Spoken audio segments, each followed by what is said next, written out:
வந்து நம்ம ரெசிஸ்டர் வச்சு ஒரு ஆக்டிவிட்டிஸ் செஞ்சு பார்க்கலாம். ரெசிஸ்டர் எதுக்குன்னா, நம்ம ஒரு லோடுக்கு நம்ம தெரியாமல் எக்ஸ்ட்ரா கரண்ட் கொடுத்துட்டோன்னா அது வந்து பர்ஸ்ட் ஆகிறதுக்கு நிறைய சான்ஸ் இருக்குது. அதனால தான் நம்ம ரெசிஸ்டர் யூஸ் பண்ணுறோம். நம்ம ரெசிஸ்டர் யூஸ் பண்ணும்போது அந்த கரண்ட்டை கொஞ்சம் கம்மி பண்ணி அதுக்கு தேவையான கரண்ட்டை கொடுக்கும். அதனால நம்மளுக்கு வந்து டேமேஜ் ஆகிறதுக்கு வாய்ப்பு ரொம்ப கம்மி. இங்கே வந்து நான் வந்து நிறைய ரெசிஸ்டர்ஸ் வச்சுருக்கேன். இந்த ஒவ்வொரு ரெசிஸ்டர்லேயும் ஒரு கோல்ட் பேண்ட் இருக்கும். அந்த கோல்ட் பேண்டை வந்து நம்ம டாலரன்ஸ் அப்படின்னு சொல்லுவோம்.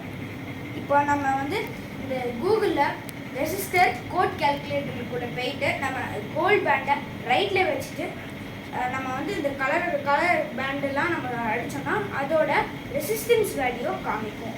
அதே மாதிரி நான் பார்த்து எல்லாத்துக்கும் நான் வந்து லீஸ்ட் டு ஹையை வந்து நான் பண்ணியிருக்கேன். இது நம்ம பேண்ட்ஸ்லாம் கலர் பேண்ட்ஸ் எப்படி வந்துச்சுன்னா மேனுஃபேக்சர் பண்ணும்போதே அந்த கலர் பேண்ட்ஸ்லாம் அவங்க கொடுத்துருப்பாங்க. இப்போ வந்து நம்ம ஆக்டிவிட்டிக்குள்ளே போகிறதுக்கு முன்னாடி நம்ம வந்து ஒரு சர்க்கியூட் டயக்ராமை பார்த்துடலாம். இதுதான் சர்க்கியூட் டயக்ராம். இந்த சர்க்கியூட் டயக்ராமில் நான் கீழே ஒயரை வந்து நான் லைன்ஸாக லேபிள் பண்ணியிருக்கேன். அப்புறம் பெரிய லைனை குட்டி லைனையும் நான் வந்து பேட்டரின்னு மெஷர் பண்ணியிருக்கேன். அப்புறம் பெரிய லைன் வந்து பாசிட்டிவ், குட்டி லைன் வந்து நெகட்டிவ். அப்புறம் இங்கே வந்து மவுண்டன் மாதிரி இருக்கிறது வந்து ரெசிஸ்டரோட சிம்பிள். அப்புறம் இங்கே பஸரோட சிம்பிள் தான் இது, அதனால் பஸர்னு லேபிள் பண்ணியிருக்கேன். இப்போ வந்து நம்ம ஆக்டிவிட்டிக்குள்ளே போய் பார்க்கலாம்.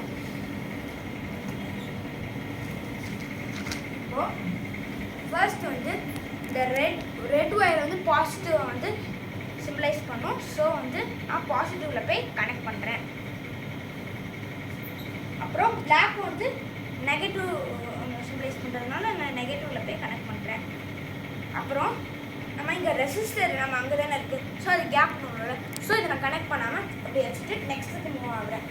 அப்புறம் இங்கே பாசிட்டிவ்னால இந்த ரெசிஸ்டரோட இந்த பஸரோட பாசிட்டிவ்க்கு நான் கனெக்ட் பண்ணுறேன்.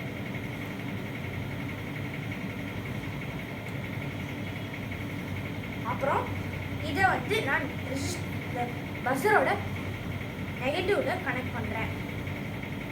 இப்போ வந்து நம்ம ரெசிஸ்டர் வச்சு ரெசிஸ்ட் பண்ணி பார்க்கலாம். அதுக்கு முன்னாடி அது ரெண்டுத்தையும் கனெக்ட் பண்ணும்போது ரொம்ப நிறைய சவுண்டு வரதை நீங்களே பார்க்கலாம். இப்போது நம்ம ரெசிஸ்டர் வச்சு நம்ம பார்க்கலாம். ஃபர்ஸ்ட் வந்து நான் லீஸ்ட் 220 ohms இருக்கிறத வந்து நான் ஃபர்ஸ்ட் வந்து இப்படி இங்கேயும் வைக்கிறேன். சவுண்டு வந்து கேட்குது, ஆனால் கொஞ்சம் ரெசிஸ்ட் பண்ணி கொஞ்சம் கம்மியாக கேட்குறத நீங்கள் கவனிக்கலாம். அப்புறம் நெக்ஸ்ட்டுக்கு நான் போகும்போது இன்னும் கொஞ்சம் கம்மியாக கேட்குறத நீங்கள் பார்க்கலாம். நெக்ஸ்ட்டு போகும்போது இன்னும் ரொம்ப கம்மியாக கேட்குறது நீங்கள் பார்க்கலாம். அப்புறம் இன்னும் நெக்ஸ்ட்டு போகும்போது சவுண்டே கேட்கல. ஏன்னா இது வந்து ரெசிஸ்டன்ஸ் வேல்யூ வந்து ரொம்ப ஜாஸ்தியாக இருக்குது. அதனால இந்த பஸருக்கு வந்து அந்த வேல்யூ வந்து இங்கே பத்தலை. ஸோ வந்து நம்மளுக்கு வந்து பஸர் வந்து சவுண்ட் போட மாட்டேங்குது. இந்த லாஸ்ட்டுக்கும் நம்ம பார்த்தோன்னா அது வந்து சவுண்ட் போடல, ஏன்னா ரெசிஸ்டன்ஸ் வேல்யூ வந்து ஜாஸ்தியாக இருக்குது. தேங்க்யூ.